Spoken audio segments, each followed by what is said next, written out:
multi-breasted goddess, and her name is Diana or Artemis. ఈ రెండు పేర్లతో ఉన్నది. And that is the base of this great goddess. ఈ దేవత యొక్క కేంద్రము ఇది. అండ్ నౌ ఈ దేవతకి ఒక పెద్ద దేవాలయం కట్టారు. They built a huge temple. And in the old world wonders, this is one of the wonders.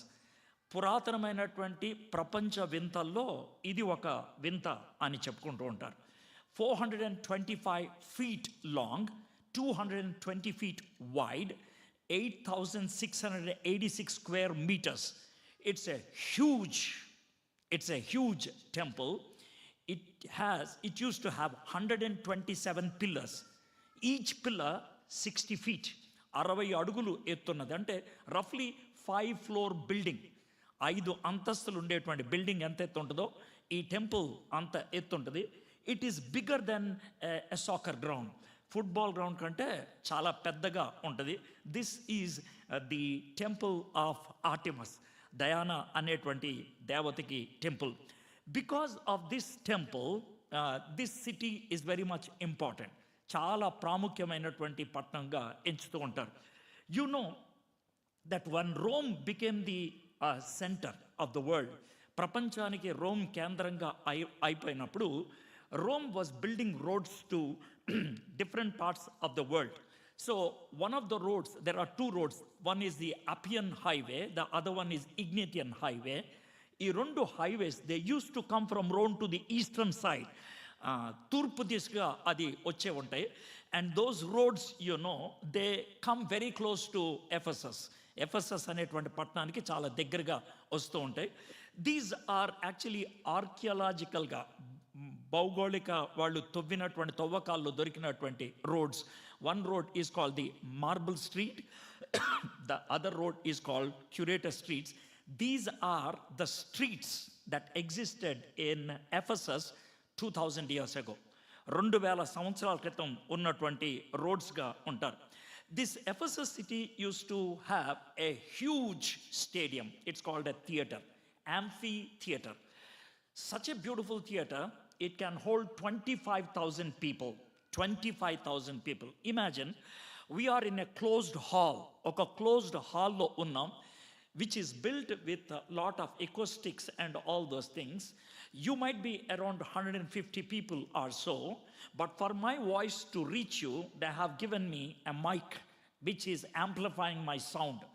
200 కంటే తక్కువ మంది ఉన్నటువంటి మీరు ఇలాంటి క్లోజ్డ్ రూమ్లో నా స్వరాన్ని మీకు వినటానికి ఒక పిఎస్ సిస్టమ్ పెట్టారు. But there in the open ground when 25,000 people are sitting, they never use a amplifying system. When they speak, everybody can understand. ప్రతి ఒక్కళ్ళు కూడా విని అర్థం చేసుకోగలిగేటువంటి స్టేడియం అది. Even today when you go to that place, today it is called Selcuk. That's the name of the city today, Selçuk, Selcok. If you can Google, it will be found in a province called Izmir, Izmir, Izmir in Turkey. Izmir in Turkey is the province, and Selçuk is the name of the place where once upon a time this great city Ephesus used to exist. ఒకప్పుడు ఈ గొప్ప పట్టణము ఉండేది. ఆ తవ్వకాల్లో దొరికినటువంటి ఈ థియేటర్లోకి ఇప్పటికి కూడా ప్రజలు ఏం చేస్తారంటే కిందుండి మాట్లాడుతూ, అంటే when somebody is talking from here, the one who is sitting there on the top, even if you are normally speaking, they can listen. The theater is built with that kind of engineering marvel. It's an engineering marvel where the acoustics are so well prepared that people, the great leaders, if they were able to talk, they were able to communicate to 25,000 people in one shot. Okay, and this is another place that belongs to that time. Enduku anante, we are going to come down. But here, Paul established his church. We are going to see how the church was established or whatever it is. And Ephesus in the 1st century has become a kind of a Christian hub. క్రైస్తవత్వానికి ఒక కేంద్రంగా అయిపోయింది. From this place, the whole of Asia Minor, which is today's Turkey, got the gospel. ఇక్కడి నుంచే Asia ప్రాంతం, అంటే ఇప్పుడు మనం Turkey అని ఏది అంటామో ఆ ప్రాంతం అంటానికి సువార్త రావడానికి ఇదే కేంద్రమైంది. ఎందుకు అనంటే you can look at that place called the lecture hall of Tyrannus. The lecture hall of Tyrannus. అక్కడ ఒక స్కూల్ ఉండేది. Paul use to hire that school. Tyrannus అనేటువంటి స్కూల్ని హైర్ చేసేవాడు afternoon times. And he use to, ఎక్కడైతే రోడ్ల మీద gospel చెప్పేవాడో gospel విన్న వాళ్ళని స్కూల్కి తీసుకొచ్చేవాడు, హాల్లోకి తీసుకొచ్చేవాడు. There he use to teach them. వాళ్ళకి బోధించేవాడు, డిసైపుల్ చేసేవాడు. The people who got discipled there, they went back and established churches. I'll give you one example. One of the guys who came there and who learned from Paul was Epaphras. And Epaphras went from there and he started 3 churches. ఆయన 3 సంఘాలు start చేశాడు. One is called కొలసే, అందుకే కొలసీలకు రాసిన పత్రిక వచ్చింది. రెండోది లవదోకియా, that is another church which is mentioned in the book of Revelation. And the third one is Hierapolis. These are 3 cities which are in a triangle shape. Paul did not start those churches.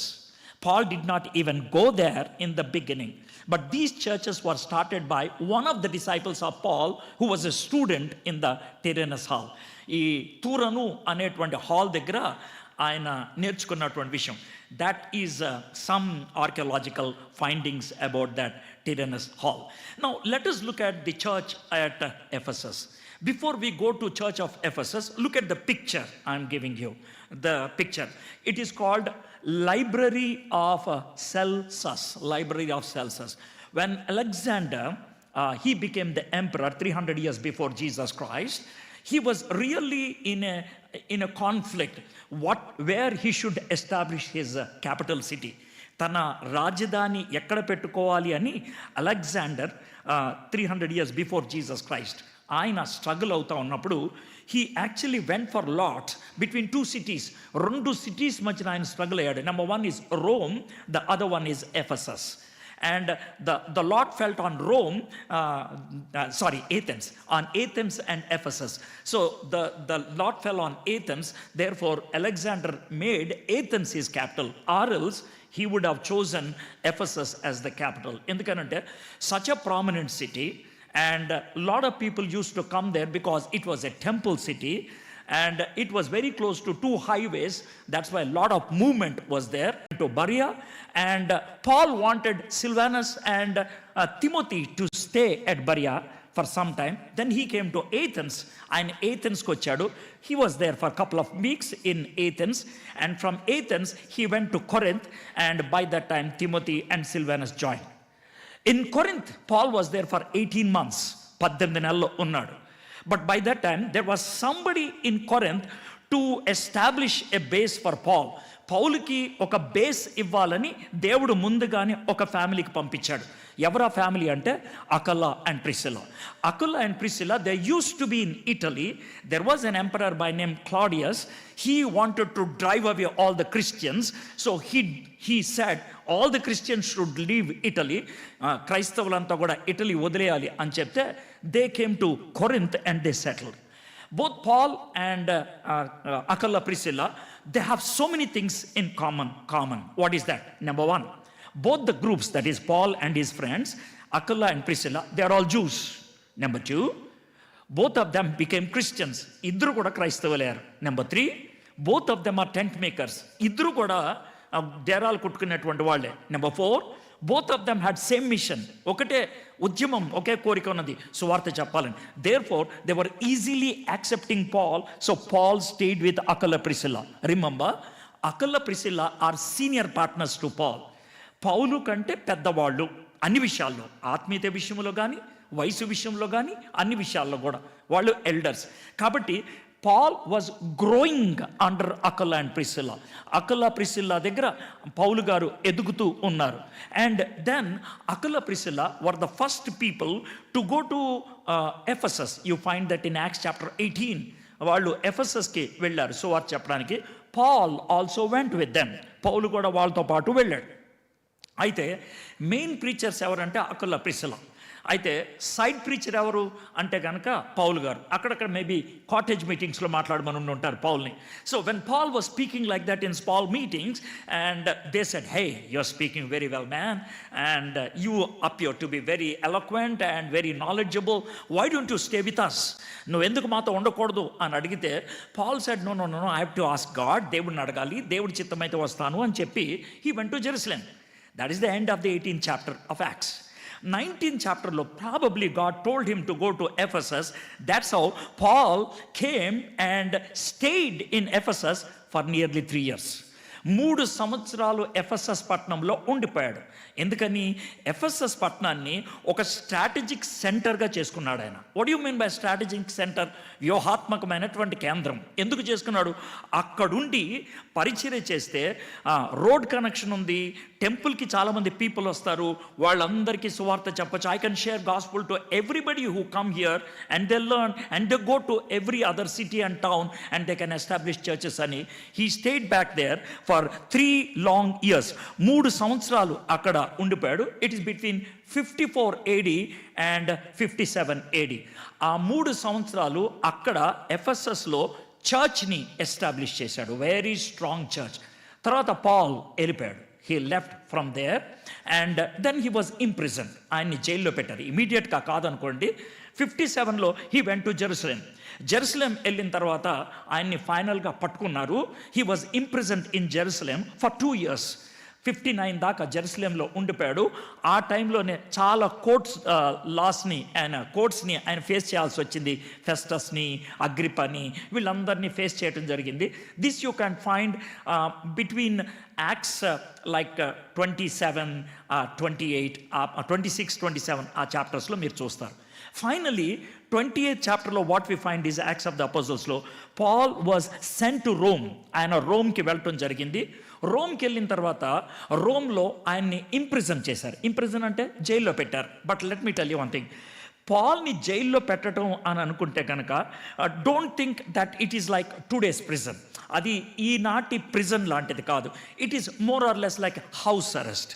What do you mean by house arrest? అంటే you will not be allowed to go out, but people can come and talk to him and do all those things. ఎవరైనా వచ్చి తనతో మాట్లాడొచ్చు, తన దగ్గర ఇవన్నీ చేయొచ్చు. He was like that in the prison for 2 years. 2 సంవత్సరాలు ఆయన ఉండిపోయాడు. While Paul was imprisoned and Luke writing about Acts of the Apostles was over. అక్కడితో ఆపేశాడు. ఎలా ఏం చేస్తారు తెలుసా? పౌలు చెరలో ఉన్నాడు, కానీ సువార్త మాత్రం వ్యాప్తి చెందుతూ ఉన్నది అని చెప్పేసి ఆపేశాడు. He stop there. So when Paul was in prison he wrote several letters. చాలా ఉత్తరాలు రాశాడు. అయితే మనకైతే 4 దొరికాయి. We found 4. ఈ 4 కూడా ఒకేసారి రాశాడు. ఈ 4 కూడా ఒకే బ్యాచ్తో పంపించాడు. ఆ 4 లెటర్స్ ఏంటి అనేది మనం చూస్తాం. But afterwards, after Paul ministry there, Timothy also ministered there. After Timothy, జెరూసలేంలో ఫ్యామిన్ వచ్చినప్పుడు, పర్సిక్యూషన్ బాగా ఎక్కువైపోయినప్పుడు, జాన్, యేసుప్రభు యొక్క ప్రియమైన శిష్యుడు ఉన్నాడు కదా, జాన్ ద బిలవెడ్ డిసైపుల్, ఆయన మూవ్ అయిపోయాడు. ఎక్కడికి? ఎఫెసస్కి. ఒక్కడే మూవ్ అవ్వాలా. జీసస్ క్రైస్ట్ చచ్చిపోయేటప్పుడు హీ డిడ్ వన్ థింగ్. ఏం చేశాడు? జాన్, మమ్మీని చూసుకో అని చెప్పాడు కదా. He told John to take care of mummy కదా.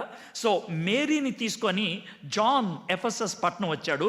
The last house of Mary on this earth was Ephesus. ఎఫెసస్లో ఉండేది. ఇప్పటికి కూడా ఒక హౌస్ చూపించి దట్ ఈస్ మేరీస్ హౌస్ అని చెప్తారు. Pope John Paul II Ephesus పట్టణంకి వెళ్ళినప్పుడు దాన్ని శాంక్టిఫై చేసి దానికి ఒక విధమైనటువంటి సైడ్హుడ్ అంటారు కదా, అంటే ఇది పవిత్రమైన స్థలం అని డిక్లేర్ చేస్తారు కదా, అలా డిక్లేర్ చేయటం అనేది జరిగింది. The tomb of Mary is in Ephesus. Later John also died there and his tomb is also in Ephesus. So this is roughly about how the church in Ephesus has established.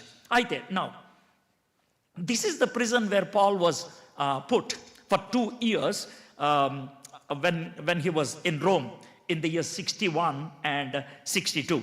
It is called Mamertinum. It's very in the heart of the Roman city, and you can see on the top Apostoli, Pietro and Paulo. This is the place where Peter and Paul both were imprisoned. Let me tell you one thing. First time Paul ఒక్కడనే imprison చేశారు, that is 61-62. Then 64 తర్వాత ఇద్దరిని ఇక్కడే imprison చేశారు, ఇద్దరిని. But let me tell you one thing. This prison I have seen it last year in Rome. It will be in 3 floors. 3 floors ఉంటుంది. ఒకటి underground, ఒకటేమో గ్రౌండ్ లెవెల్, ఒకటేమో పై లెవెల్లో ఉంటుంది. Paul was imprisoned in the ground level, Peter was imprisoned in the bottom.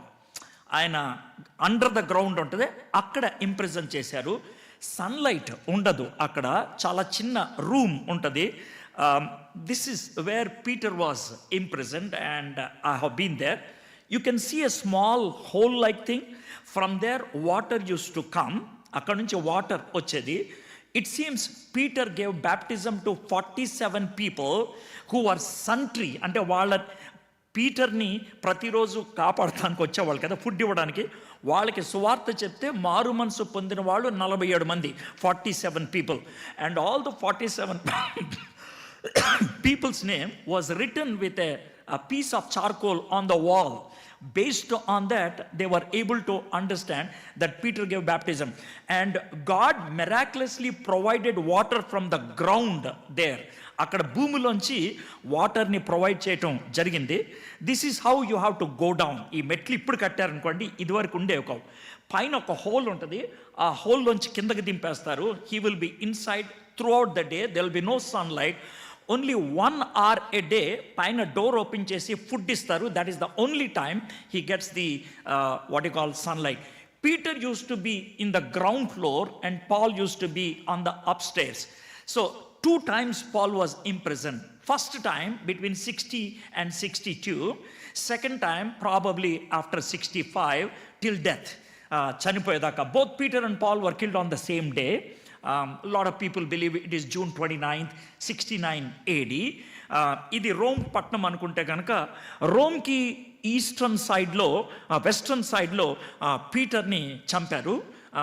ఆయన reverse చేసి crucify చేయటం. పాల్ని ఈస్టర్న్ సైడ్ బీహెడ్ చేశారు. Because Paul is a Roman citizen, he should not be crucified, so he was beheaded. So where Paul was killed, you have today Saint Paul's Basilica. అక్కడ Saint Paul's Basilica ఉంటుంది.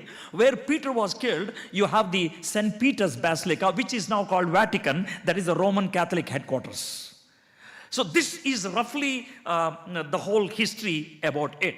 So as I told you, when Paul was imprisoned first time, that's between 60 and 62, when he was in the house arrest kind of system where people can come and go, he wrote 4 letters. Manaki dorikini 4 letters. There might have been so many letters. At least he said about 1 letter. Lavadokia సంఘానికి ఒక ఉత్తరం రాశాను, అది కూడా మీరు చదువుకోండి అని రాశాడు కొలసీలకి. So he might have written so many other letters. But we got 4 letters. ఈ 4 letters-కి ఒక పేరు పెట్టారు. ఏమంటారంటే ప్రిజన్ లెటర్స్ అంటారు. They are called the prison epistles అంటారు. ఈ ప్రిజన్ ఎపిజల్స్ 4 కూడా we have the highlighting concept about divinity of Christ. యేసుక్రీస్తు గురించి, క్రీస్తు గురించి తాను ఎక్కువగా రాసినట్లు మనం చూస్తూ ఉంటాం. ఎఫెసీయులకు రాసిన పత్రికలో the position of Christian in Christ, in Christ అనేటువంటి వర్డ్ 27 times అపియర్ అవుతుంది ఎఫిషియన్స్ దాంట్లో. ఎందుకనంటే who are you in Christ, క్రీస్తులో నువ్వెవరివి, నీ స్థానం ఏంటి, దాని గురించి రాశాడు ఎఫెసీయులకు రాసిన పత్రికలో. అండ్ కొలోషియన్స్ రాసినప్పుడు జీసస్ క్రైస్ట్ హెడ్గా ఆయన రాశాడు కాబట్టి what is the power you have in Jesus Christ, యేసుక్రీస్తులో నీకున్న శక్తి గురించి ఆయన రాశాడు. ఫిలిపియన్స్లో he writes about his goal, he writes about his struggles, he writes about his confidence in Christ and all those things. So it speaks about the path of a Christian after Christ. క్రీస్తు తర్వాత, క్రీస్తును వెంబడిస్తూ ఉన్నప్పుడు మనకుండేటువంటి path ఏంటని, సంకల్పం. And finally the 4th one, the portion of Christ for a Christian.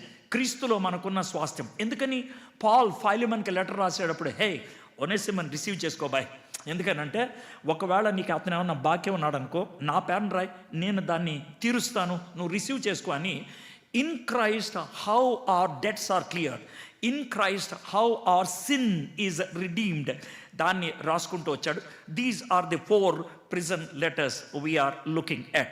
Now I'm coming to the epistle to the Ephesians. I gave you the backdrop of the city called Ephesus.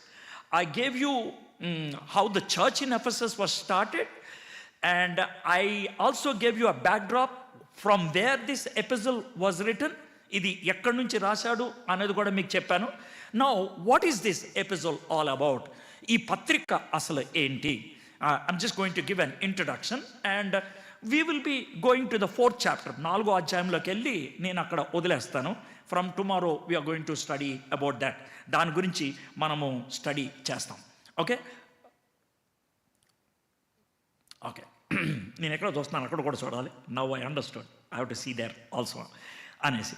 Okay, ఈ before we go further, what people said about the epistle to the Ephesians, ఎఫీసీలకు రాసినటువంటి పత్రిక గురించి ప్రజలు ఏమన్నారు అనేది. J A Robinson ఏమన్నాడంటే, the crown of Saint Paul's writing, అంటే పౌలు యొక్క రచనలో కిరీటం లాంటిది అని అన్నాడు. అండ్ ఏటీ పియర్సన్ ఏమన్నాడంటే, Paul's third heaven epistle. Third heaven epistle అనే మాట ఎందుకన్నారంటే, Paul speaks about and strange experience. ఏమంటాడంటే, నేను 3వ పరలోకములోకి, 3వ ఆకాశములోకి ఎత్తపడ్డాను అని. 3వ ఆకాశం అంటే all the elderly people who came from an India, you can understand that word very clearly. ఎలాగంటే మనకి ట్రైన్స్లో 3 టైర్ ఉంటుంది కదా, 3 టైర్, యూ అండర్స్టాండ్. సో కింద lower berth, middle berth, upper berth. So Jewish mind అలాగుండేదన్నమాట. ఎలా అంటే 3 టైర్ వరల్డ్ ఆలోచించేవాళ్ళు. లోవర్ బర్త్ అంటే నరకం అనమాట, మిడిల్ బర్త్ అంటే ఎర్త్ అనమాట, అండ్ పైది అంటే కనుక పరలోకానికి వెళ్ళిపోవటం అనేది. I have been taken there అన్నట్లు రాసుకుంటూ వస్తాడు. So it's a ecstasy, it's the beautiful expression అనమాట. కాబట్టి that's what A T Pierson says. William Barclay he says, queen of the epistles, అసలు పత్రికలన్నిటిలో కూడా రాణి వంటిది అని ఆయన అన్నాడు. జాన్ క్యాల్విన్ ఏమన్నాడంటే, my favourite epistle or my favourite letter అని ఆయన చెప్పడం జరిగింది. See, in 1950s and 60s, maybe up to 70s, there used to be a cardiologist in London. లండన్లో ఒక కార్డియాలజిస్ట్ ఉండేవాడు. More than a cardiologist, he was a very good expositor. ఆయన అద్భుతంగా దేవుని వాక్యాన్ని వివరించేటువంటి వాడు. వెస్ట్మినిస్టర్ చాపెల్లో ఆయన పాస్టర్గా పనిచేశాడు. At that time Queen Elizabeth use to listen to his talks. ఆయన యొక్క వర్తమానాలు వింటూ ఉండేది. ఆయన పేరు Martin Lloyd Jones. Martin Lloyd Jones. Martin Lloyd Jones Sundays almanac ప్రకారం వాక్యం బోధించేవాడు. ఎందుకంటే యాంగ్లికన్స్కి they use to have the almanac, ఏ రోజు ఏం బోధించాలని. బట్ ఆన్ ఫ్రైడేస్, శుక్రవారాలు, he use to have Bible studies. ఆయనకి ప్రతి శుక్రవారం కూడా evening 6 o'clock to 7 o'clock Bible study ఉండేది. There use to B 1 hymn అంట and 1 prayer. So it all use to B about 5 to 6 minutes, and rest of the time he use to give to Bible studies. So ఆ విధంగా ఆయన Bible studies తీసుకుంటే, ఎఫీసీలకు రాసిన పత్రిక మీద, the epistle to the Ephesians have 155 verses. 155 వచనాలు ఉన్నాయి. 155 వచనాలని 55 minutes ఆయన ఎక్స్పోజిషన్స్ చేస్తే 232 పట్ని అంట. Do you understand? 232, 232 ప్రసంగాలు చేస్తే కానీ ఎఫీసీలకు రాసిన పత్రిక పూర్తి కాలం. It went up to 4th year దాటిపోయింది. 4th year దాటిపోయి 5th yearలోకి వెళ్ళింది. Every Friday he was taking the Bible study. ఆయన ఆ విధంగా చేశాడు. పైన మీరు చూసినట్లయితే ఆ మెసేజెస్ అన్ని బుక్స్గా చేస్తే 8 books అయినాయి. 8 books అయినాయి only on 1 epistle. And by the by, Martin Lloyd జోన్స్కి ఉన్నటువంటి గుణం ఏంటంటే, కథలు చెప్పడాయన, ఇలస్ట్రేషన్స్ అవుట్ సైడ్ ద బైబిల్లోకి వెళ్ళడాయన. ఎందుకంటే he belongs to an era where the word of God should be explained from the word of God only. Outside the word of God వెళ్ళకూడదు. దేవుని వాక్యము బయటికి వెళ్ళిపోయి బయట ప్రపంచంలోంచి ఉదాహరణలు చెప్పకూడదు అనేటువంటి ఆలోచనలో ఉన్నటువంటి వాడు. అలాంటి వ్యక్తి ఈ 155 వచనాల మీద అంతగా బోధించడం అనేది జరిగింది. Now what is this episode all about? Let me tell about this episode as a story. ఒక కథలాగా మీకు చెప్తాను. ఎందుకనంటే మనకి చాలామందికి భయం వేస్తుంది ఏంటంటే, సార్ బైబిల్ నాకు అర్థం కాదు sir, I don't understand, it's very tough అనేటువంటి మాట అంటారు. సో అలాంటి యాటిట్యూడ్ ఎందుకు వస్తుంది అని అంటే, జనరల్గా నేను చెప్పేటువంటి మాట ఏంటనంటే, Bible is not return to be understood in verses. వచనాల్లో అర్థం చేసుకోవాలని దేవుడు బైబిల్ రాయలా, పరిశుద్ధాత్ముడు రాయించలా. నో, మనం ఏం చేస్తామంటే ఒక వచనం చదివి నాకు అర్థం కావట్లేదు అని అంటాం. How can you understand? 15 episodes అన్న సీరియల్లో 12th ఎపిసోడ్లో 15th మినిట్ నుంచి 20th మినిట్ దాకా నీకు చూపించి నీకు అర్థమైందంటే ఏమంటాను?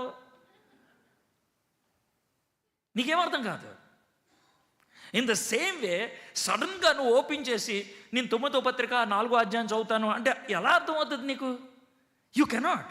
I'm not saying you start with Genesis, ఆది కాండం నుంచి నువ్వు స్టార్ట్ చేయి అని నేను చెప్పట్లేదు. But what I'm trying to say is at least ఇప్పుడు ఎఫెసీయులకు రాసిన పత్రిక నువ్వు చదవాలి అని అనుకుంటే కనుక read that letter as one letter. అది ఒక ఉత్తరంగా చదువు. Remember, Paul has written that as one episode, one letter. నీకు ఈమెయిల్ వచ్చిందండి, 5 పారాగ్రాఫ్స్ ఉన్నాయి ఈమెయిల్కి. చాలా పెద్ద కొందరు వాడు పారాగ్రాఫ్ చదువుతాను, రేపు ఇంకోటి చదువుతాను అంటాడు ఎవడనా? అండను. You can't say that. If you read like that you can't understand. You have to do it in one sitting. ఒక సిట్టింగ్లో నువ్వు చూస్తే ఓవరాల్ పిక్చర్ వస్తుంది. ఆ తర్వాత important paragraphs 5 times 10 times 15 times కూడా చదవచ్చు. That's a different story. In the same way at least one సిట్టింగ్లో 155 వర్సెస్ నువ్వు చదవగలితే బాగుంటుంది కదా. బై ద బై, ఎనీబడి ఇంగ్లీష్లో అయినా సరే తెలుగులో అయినా సరే ఎఫెసీయులకు రాసిన పత్రిక 1 సిట్టింగ్లో చదివితే it will take less than 30 minutes. 30 నిమిషాల కంటే ఎక్కువ పట్టదు. You read. ఈరోజు 2 సార్లు చదువు, రేపు 2 సార్లు చదువు, ఎల్లుండి ఇంకో 2 సార్లు చదువు. Read at least 7-8 times without any questions. ప్రశ్నలు ఏమి వేసుకోవద్దు, జస్ట్ రీడ్. అప్పుడు ఏమర్థం అవుతుందంటే పాల్ రాసినటువంటి ఆ 155 వర్సెస్లో ఒక మూడ్ నీకు బయటపడుతుంది, ఒక స్ట్రీమ్ బయటపడుతుంది, ఒక ఫ్లో బయటపడుతుంది.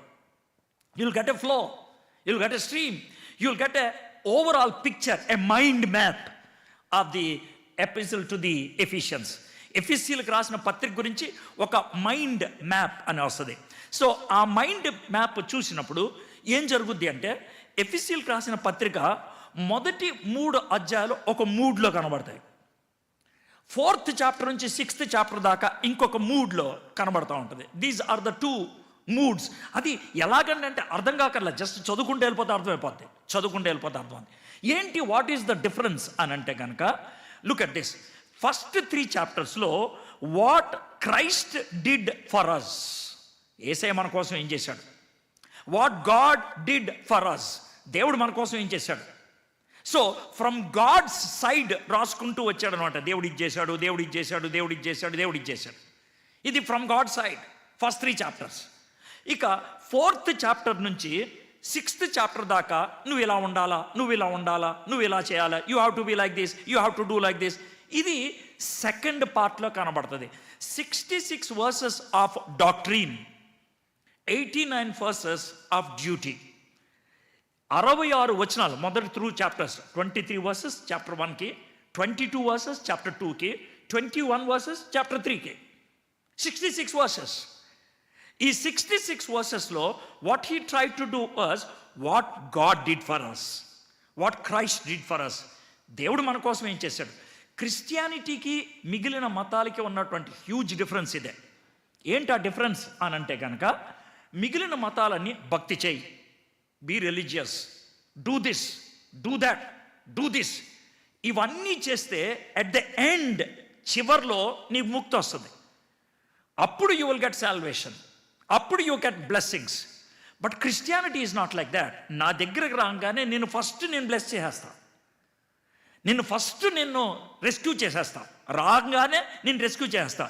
Because I rescued you, because you are connected to me, because you belong to me. నువ్వు నాకు చెందిన వ్యక్తివి కాబట్టి, నేను నిన్ను రక్షించాను కాబట్టి, నీ మీద ఖర్చు పెట్టాను కాబట్టి, I have spent on you, I gave everything on for you, therefore live like this. కాబట్టి నువ్వు ఎలా జీవించాలి. So that is called duty. So మొదటి 3 చాప్టర్స్లో the privileges we have in Christ. క్రీస్తులో ఉంటే మనకుండేటువంటి ఆధిక్యతలు. ఇక 4 నుంచి 6 దాకా చూసినట్లయితే క్రీస్తులో ఉన్నాం కాబట్టి మన బాధ్యతలు.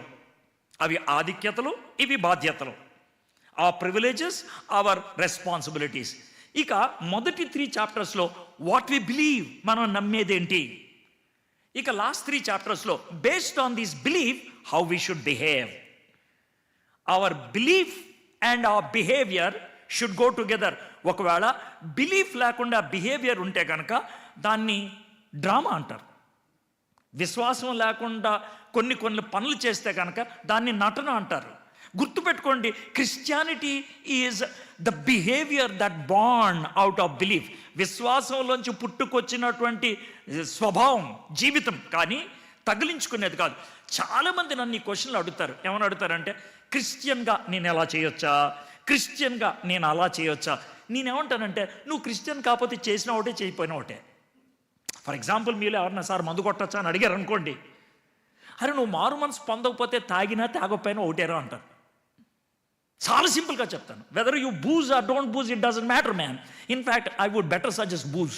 ఎందుకంటే ఎక్కడైనా కొంచెం ఆనందిస్తాం. ఎలాగో పోయేది నరకానికేగా, ఎక్కడైనా కొంచెం ఆనందిస్తాం అట్లీస్ట్. ఎక్కడ కట్టు పెట్టుకొని అక్కడికి వెళ్ళిన తర్వాత కూడా ఏమీ లేకపోతే కానీ మరీ బాగోదు. నీ ఫ్రెండ్స్ అంటారు అక్కడ తాగలేదు ఇక్కడ కూడా తాగడానికి ఏం లేదురా అంటారు. ఎందుకు వచ్చిన తలనొప్పి? Take it very serious. So what I'm trying to say is, having few things, doing some things doesn't make you a Christian. నువ్వేదో కొన్ని పనులు చేసుకుంటే వెళ్ళిపోతే, కొన్ని విషయాలు నీకుంటే కనుక కొన్ని తగిలించుకుంటే నువ్వు క్రైస్తవుడు అయిపోవు. You will not be a Christian by coming to a church. You will not be a Christian by singing few Christian songs. You will not be a Christian by giving your tithe. You will not be a Christian by having a Christian name. You will not be a Christian because you are born to the Christian parents. You will be Christian if you are in Christ. ఇది మొదటి 3 చాప్టర్స్లో ఆయన establish చేసింది. So అది establish చేసిన తర్వాత, because you are a Christian, your behaviour should be like this. You know David Beckham the very famous football player from England. So one day his 2 sons, one is 11 years old, the other one is 9 years old. They were going by a flight, and it seems it was a small flight going to a very private airport where only few people are there. Usually smaller flights, అంటే chopper like things, అవి క్లౌడ్స్లోంచి వెళ్ళినప్పుడు చాలా wobble అవుతూ ఉంటుంది. So అది బాగా wobble అవుతూ ఉంటే చిన్నోడు అరిశాడంటే, గట్టిగా అరిస్తే పెద్దోడు షటప్ అని ఏమన్నాడు తెలుసా? అరే we are children of David Beckham, we should not scream. మనం డేవిడ్ బెకమ్ పిల్లలం రా, అరవకూడదు. We should be dignified and decent. So వాళ్ళు డేవిడ్ బెకమ్ పిల్లలే అంత మాటలు వాళ్ళు అనగలిగినప్పుడు, what about us? We are children of God. దేవుని పిల్లలం. I should not go to certain places. I should not behave like this. I should not do this అనేది lawn నుంచి రావాలి. It should come from within. So first 3 చాప్టర్స్లో Jesus Christ ద్వారా, in Jesus Christ a society was formed. First 3 చాప్టర్స్లో that is called the church. Last 3 చాప్టర్స్లో ఆ సొసైటీలో ఉండాల్సినటువంటి ఫంక్షన్స్ గురించి చెప్పాడు. That is what we're going to study.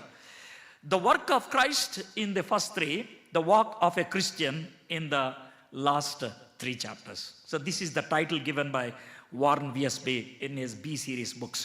So this is overall the letter to the Ephesians. ఎఫిసీలకు రాసిన పత్రిక యొక్క overall picture.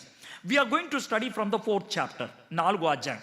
So as I told you, సడన్గా 4th చాప్టర్లోకి వస్తే మనకేం అర్థం కాదు. అందుకనే క్విక్గా I will look at each chapter. ఒక్కొక్క చాప్టర్ని వెరీ క్విక్గా మీకు చెప్తాను. స్టోరీ ఫామ్లో మీకు చెప్పుకుంటూ వెళ్ళిపోతాను, బాగుంటుంది చాలా ఈజీగా. ఎఫిషియన్స్ 1 మనకి 23 వర్సెస్ అన్నాను కదా. ఫస్ట్ 14 వర్సెస్లో ఒక విధంగా ఉంటుంది, 15th నుంచి 23 దాకా ఒక విధంగా ఉంటుంది. ఏముంటుంది సార్ అంటే, ఫస్ట్ 14 వర్సెస్లో ప్రైజ్, దేవుని ఆరాధిస్తాడు. 15 నుంచి 20 దాకా ప్రేయర్, ప్రార్థన చేస్తాడు. ప్రేయర్ ఈజీగా తెలిసిపోద్ది, prayer. So this is the rough division అన్నమాట. ఈ ప్రైజ్లో ఆయన ఏం చేస్తాడంటే, ఫాదర్, సన్, హోలీ స్పిరిట్ ముగ్గురిని ఆరాధిస్తాడు ఆయన. ఈ 3rd వర్స్ నుంచి 14th వర్స్ దాకా, 3rd వర్స్ నుంచి 14th వర్స్ దాకా ఉన్నటువంటి ఆ ప్యాసేజ్ ఏదైతే ఉన్నదో, దట్ హ్యాస్ ఎ రికార్డ్. దానికి ఒక ప్రపంచ రికార్డ్ ఉంది. ఏంటి ఆ ప్రపంచ రికార్డ్ అంటే, గ్రీక్లో అంట 3rd వర్స్ నుంచి 14th వర్స్ దాకా దెర్ ఆర్ 23 వర్డ్స్. 203 వర్డ్స్, 203 మాటలు ఉన్నాయి. అండ్ 203 వర్సెస్ కలిపి ఒకటే సెంటెన్స్ అంట. అంటే if Paul was dictating that, or if Paul was reading that, he has to read that sentence without break. 203 words. 203 words. ఈ 203 వర్డ్స్లో ఏం చేశాడంటే ట్రినిటీ, త్రిత్వమై ఉన్నటువంటి దేవుణ్ణి ఆరాధించాడు. He was worshipping the triune God. ఆయన ఏ విధంగా వర్షిప్ చేస్తున్నారంటే, ఫాదర్ మనల్ని చూస్ చేసుకున్నాడు, మనల్ని దత్తత తీసుకున్నాడు. He has elected us and he has adopted us. That's why I praise the father. ఇక సన్ ఏం చేశాడు? ఆయన విమోచించాడు. హీ రిడీమ్డ్ మీ.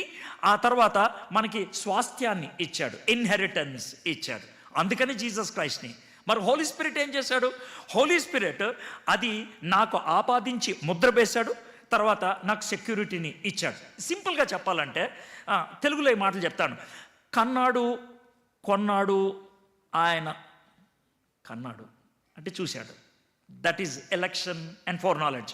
కొన్నాడు, అదే జీసస్ క్రైస్ట్. కాపుదలను అనుగ్రహించాడు, అది Holy Spirit. Father has seen, Jesus Christ has secured, Holy Spirit has given the surety. Beautiful. So triune work అనమాట. మన రక్షణలో ముగ్గురు పాత్ర ఉన్నది. తండ్రి హోటల్ పెట్టాడు, కుమారుడు ఇడ్లీ చేశాడు, పరిశుద్ధాత్ముడు సాసర్లో పెట్టుకొని వచ్చి ఇచ్చాడు. మనకు అర్థమైన భాషలో చెప్పాలంటే అర్థమైందా? హోటల్ తండ్రిది, ఇడ్లీ వేసాయా, పరిశుద్ధాత్ముడు సాసర్లో పెట్టుకొని వచ్చాడు. ఈ ముగ్గురులో ఎవరు లేకపోయినా మన పని అవుతాం. It doesn't work. So that is the trinitarian work అనమాట. సో ఆ 14 వర్సెస్లో that is how Paul praises and worships. And then from 15 to 23 he prays. ఏం ప్రార్థన చేస్తాడు? Please young people, what should be ఆ ప్రేయర్? గుర్తుపెట్టుకోండి, బైబిల్లో there are certain model prayers. మనకి ఆ ఫాదర్ అని ప్రార్థన ఉంది కదా, అలాగా there are certain model prayers. Moses prayed, that is a model prayer in Exodus 32. Then Daniel 9, Daniel prayed. Then Nehemiah 1, Nehemiah prayed. Then Genesis 18, Abraham prayed. Here in the epistles, most of the epistles have 2 or 3 prayers of Paul. 2 లేకపోతే 3 ప్రార్థనలు ఉంటాయి. ఈ ప్రార్థనలు model prayer. ఇక్కడ Paul ప్రార్థన చేసేటువంటి విధానం చూడండి. ఆయన ఫస్ట్ ఏమంటాడంటే ఎఫ్ఎస్సి సంఘం గురించి, మీకు ఫెయిత్ ఉందయ్యా తండ్రి మీద, లవ్ ఉందయ్యా పీపుల్ మీద, I'm very happy. Your passion, your faith in God and love for people. ఎందుకని ఈ 2 చెప్పాడంటే, ఫెయిత్ ఇన్ గాడ్ ఉండి లవ్ ఫర్ పీపుల్ లేదని అంటే కనుక దెర్ ఇస్ సంథింగ్ రాంగ్. నాకు ఇంటర్నెట్ సిగ్నల్స్ ఉన్నాయి కానీ డౌన్లోడ్ అవ్వట్లేదంటే పని అవదాం. మీకు అర్థమయ్యే భాషలో చెప్తున్నాను. అయితే ఇంటర్నెట్ లేదు, లేకపోతే డౌన్లోడ్ నొక్కలేదు నువ్వు. ఈ 2 ఆటలేదు ఒకటి. So one is there, the other should automatically be there. The 2 sides of the same coin అన్నమాట. ఇది ప్యాషన్ గురించి. 2ది నాలెడ్జ్ గురించి చెప్తా ఉన్నాడు. మీకు స్పిరిచువల్ నాలెడ్జ్ కావాలి. ఈ లోకంలో నాలెడ్జ్ కోసం వేరియస్ సబ్జెక్ట్స్ ఉన్నాయి, కానీ స్పిరిచువల్ నాలెడ్జ్ ఎక్కడి నుంచి వస్తుందో తెలుసా? జీసస్ క్రైస్ట్ దగ్గర నుంచే. So in Jesus Christ you have that knowledge. With Jesus Christ you have that knowledge. The time you spend with him gives you knowledge. By the by, if you want to excel in your sciences, if you want to excel in your subjects, the queen of all sciences is the spiritual knowledge, the theology. So the more closer you are to Christ, the better you will perform in any area. ఈ ప్రపంచంలో ఏ ఏరియాలో అయినా సరే you will excel. Lawrence అనే ఒక brother ఉండేవాడు. Lawrence అనే brother, ఆయనకి చేతులకి ప్రాబ్లం ఉండి చాలాసార్లు ఆయన ప్లేట్లు కడిగేవాళ్ళు, కింద పడేసి పగలు కొట్టేవాడంట. అయితే one day he suddenly thought Jesus is here అని అనుకుంటే గిన్నెలు బాగా కడవడం మొదలుపెట్టాడు ఆయన. You understand? Any work you do in this world, ఈ ప్రపంచంలో ఏ పని చేసినా, if you have that spiritual knowledge, that is super. And then he speaks about the spiritual power, the provision. Do you know what is the greatest power in this world? The greatest power is not the Red Sea parting. ఎర్ర సముద్రం పాయలవటం అనేది కాదు. The greatest power is not the creating of Adam. ఆదామును సృష్టించడం కాదు. What is the greatest power అంటే, the Bible says the greatest power in this world is the resurrection of Jesus Christ.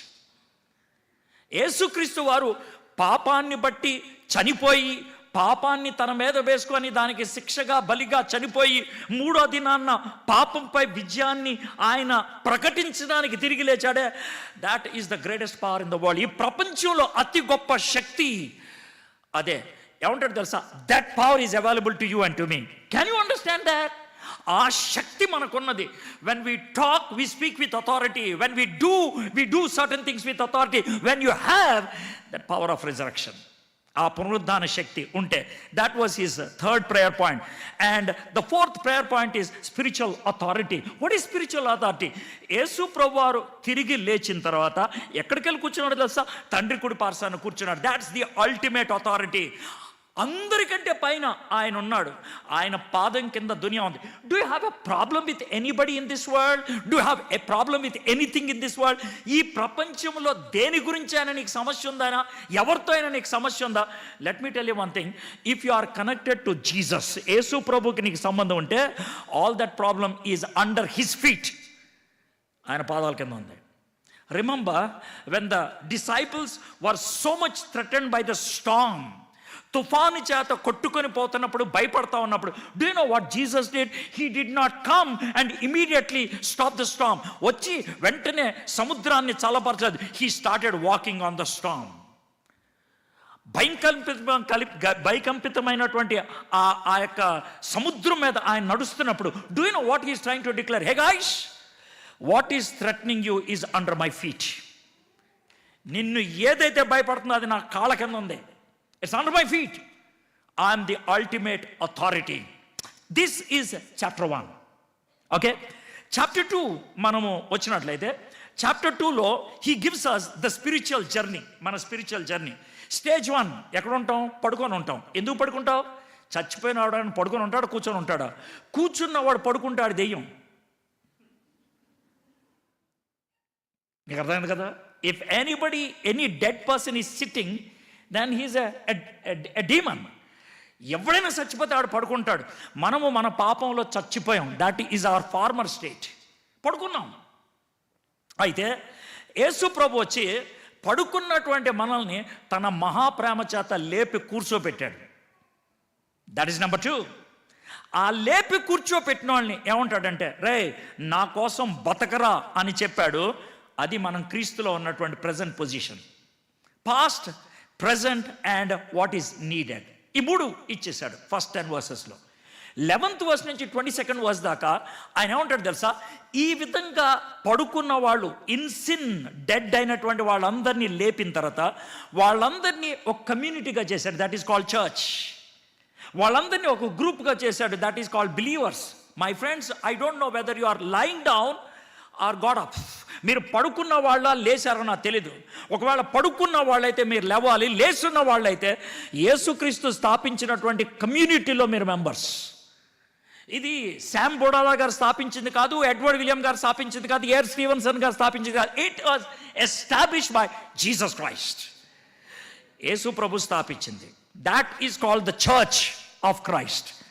క్రీస్తు సంఘము అని అన్నారు. ఎందుకని? Why we got connected to that, why we became part of it అని అంటే, it is because in Christ. నేను క్రీస్తులో ఉన్నాను, నువ్వు క్రీస్తులో ఉన్నావు, మనందరం క్రీస్తులో ఉన్నటువంటి వాళ్ళం. That is the church. And it is often called as a city, it is called as a temple, it is called as a building. That is second chapter. Chapter 1, what God did for us to bless us. Chapter 2, what Christ did to make us a community. And then chapter 3, 3వ అధ్యాయంలోకి వచ్చేప్పటికి Paul speaks about the mystery. Hey guys, this is a mystery that I got directly from God. దేవుడి దగ్గర నుంచి నాకు వచ్చింది. నేను ఒక ఖైదీగా ఉన్నవాడిని, దేవుడు నాకు మిస్టరీ రివీల్ చేశాడు. ఏంటి ఆ మిస్టరీ అంటే, మీరు యూదులు, ఇంకొకళ్ళు ఎవరో అన్యులు. మీరు యూదులు, ఇంకెక్కవాళ్ళు అన్యులు. మీ ఇద్దరి మధ్యన వాల్ ఉండేది, గోడ ఉండేది. There used to be a wall between Jews and gentile. Do you know what Christ did? He broke that wall. We are one in Christ. మనం క్రీస్తులో ఒకటి. Can you understand this what Paul is saying? మనము క్రీస్తులో ఒకటి. ఎందుకనంటే the wall was broken by Christ. ఆ వాల్ని break చేయడానికి యేసుక్రీస్తు ప్రభువారు, కర్టన్ని టాన్ చేయడానికి, చింపేయడానికి యేసుక్రీస్తు వాళ్ళు he did not use 2 proclainers, 2 పెక్లైనర్స్ తీసుకొచ్చి ఆయన బ్రేక్ చేయలేదు. He gave his life. తన జీవితాన్ని ఖర్చు పెట్టాడు, వెల చెల్లించాడు. So the unity was purchased by the blood of Jesus Christ. యేసుక్రీస్తు రక్తములో ఆ ఐక్యతను సంపాదించి పెడితే ఈరోజు మనం ఏం చేస్తున్నాం అంటే మనకున్నటువంటి బుద్ధిహీనతతో we're building our own walls. What I have to say my friends, it's a plain reading. It's a plain reading. యేసయ్య ఒకటిగా చేశాడు మనల్ని. గ్రీసు దేశస్థుడని అన్యుడని తారతమ్యం లేదు, యూదుడని అన్యుడని తారతమ్యం లేదు, భర్తని భార్యని తారతమ్యం లేదు. You are ontologically one in Christ. క్రీస్తులో మీరు ఒకటై ఉన్నారు. That is what he wanted to say in the first 3 verses. Then he was praying 3 things. ఏమన్నాడు తెలుసా? Hey, if you want to be strong inside, allow the Holy Spirit to work from within.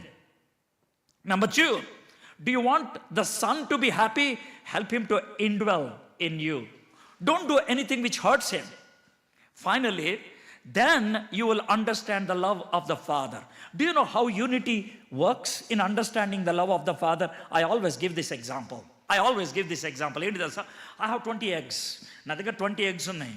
ఒక బాబు వచ్చాడు, ఒక బాబు, he's 6 years old.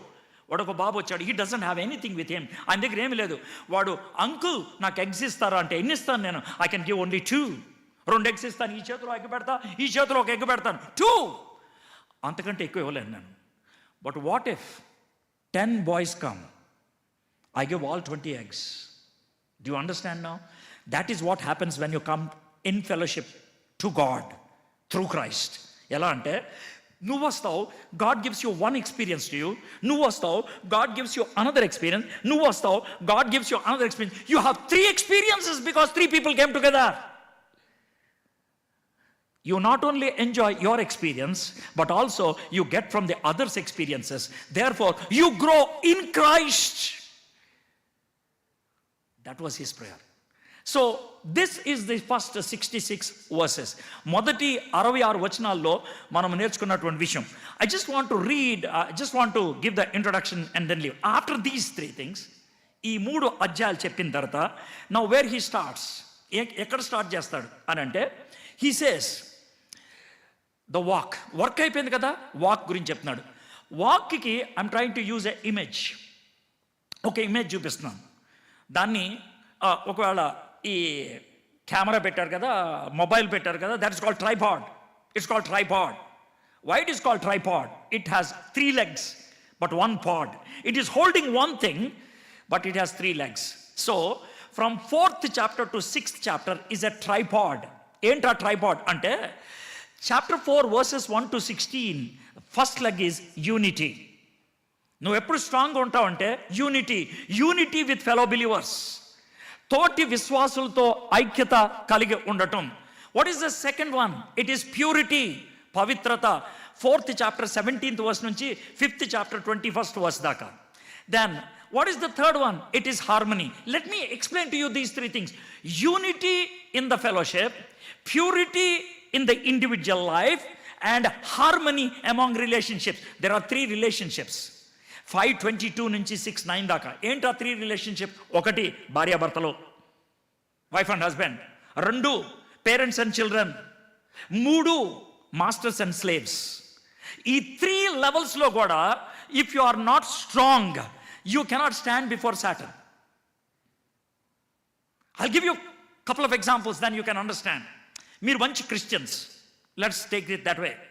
You are very good Christians, very prayerful Christians. So wife office నుంచి వచ్చింది and husband office నుంచి వచ్చాడు. హస్బెండ్కి ఆఫీస్లో ఎక్కడో ప్రాబ్లం వచ్చింది. వైఫ్, ఏమండి కాఫీ తాగుతారా అని అడిగింది. ఆయనకి ఎక్కడో ఉన్న కోపం భార్య మీద చూపిస్తాడు. తీసురా అడగాల అని అని ఉంటాడు. ఆవిడ హర్ట్ అయింది. ఆవిడ కాఫీ తీసుకొచ్చి ఇదిగో అని కాఫీ పెట్టేసి వెళ్ళిపోయింది. రోజు అయితే పక్కనే కూర్చొని ఏంటి అని మాట్లాడేది. She did not talk to the husband. The husband is somehow got angry somewhere in the office and somehow he ventilated on his wife. What happens that night? Will they have family prayer that night? No.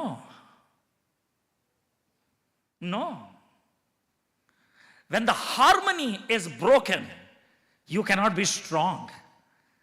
When unity is broken, you cannot be strong. So what Paul is trying to say is this: if you are united in your fellowship, if you are pure in your individual life, and if you are harmonious in your relationship, then you can stand before Satan. That's what John Stott writes. We must cultivate unity in the church, purity in personal lives, harmony in our homes and relationships, stability in our combat with the power of evil. That's what he says. So my friends, that's the introduction I can give. But what happens if we don't have that unity? ఒకవేళ అలాంటి unity లేకపోతే ఏమవుతుంది? What will happen? As the time is not there, I'm going to the first part conclusion straight away, and we're going to look at this tomorrow. Don't worry.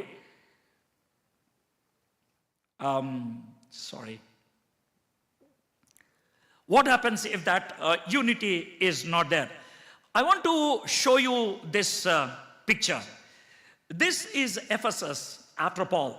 Paulu వెళ్ళిపోయిన తర్వాత Ephesus పరిస్థితి ఇది.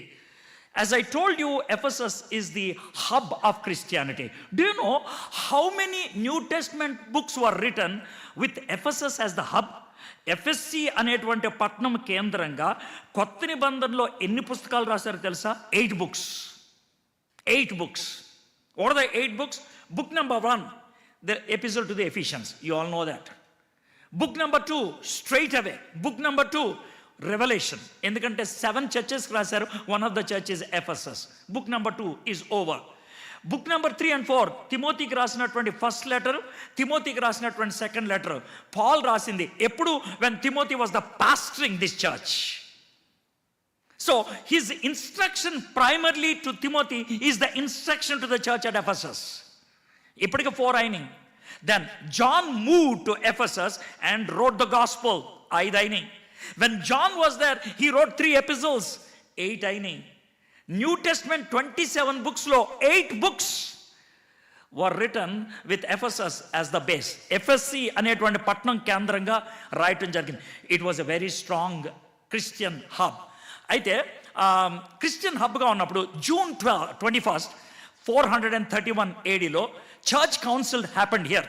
ఇక్కడ సంఘము కూడుకొని కొన్ని విషయాలు డిస్కస్ చేయటం జరిగింది. ఈ సంఘము కూడుకున్నప్పుడు ఇది 431లో what they were discussing, what they were seriously encountering or seriously settling ఏంటంటే నెస్టోరియనిజం అనేది ఒకటి ఉండేది అప్పుడు. అదేంటండి అని అడుగుతాం. Forget about the name.